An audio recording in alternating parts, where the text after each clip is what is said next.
તો સમાચાર આવી રહ્યા છે દાહોદથી. ગરબડા નજીક પાટિયાજોલ પુલ પાસે લોખંડની પાઇપ ભરેલું ટ્રેલર પલટી ગયું. દાહોદ જિલ્લાના ગરબડા તાલુકા નજીકથી અકસ્માતના સમાચાર સામે આવ્યા છે. પાયાજોલ પુલ પાસે લોખંડની પાઇપો ભરેલું એક ટ્રેલર અચાનક પલટી મારી જતા અકસ્માત સર્જાયો હતો. મળતી માહિતી મુજબ લોખંડ ભરેલી પાઇપો ભરીને જઈ રહેલી ટ્રેલરના ચાલકે અચાનક સ્ટીયરિંગ પરનો કાબુ ગુમાવતા ટ્રેલર રસ્તા ઉપર જ પલટી મારી ગયું હતું. અકસ્માતમાં ટ્રેલરમાં ભરેલી લોખંડની પાઇપો રોડ ઉપર વેરવિખેર થઈ ગઈ હતી, જેના કારણે માર્ગ પર અફરાતફરીનો માહોલ સર્જાયો હતો. જોકે સમગ્ર ઘટનામાં ટ્રેલર ચાલકનો ચમત્કારિક બચાવ થયો હોવાનું જાણવા મળ્યું છે.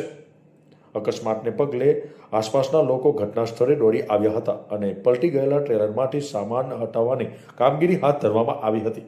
હાલ અકસ્માતનું ચોક્કસ કારણ જાણવા તપાસ હાથ ધરવામાં આવી છે. અભયસિંહ રાવલનો report, news today, Dahod. This is News Today.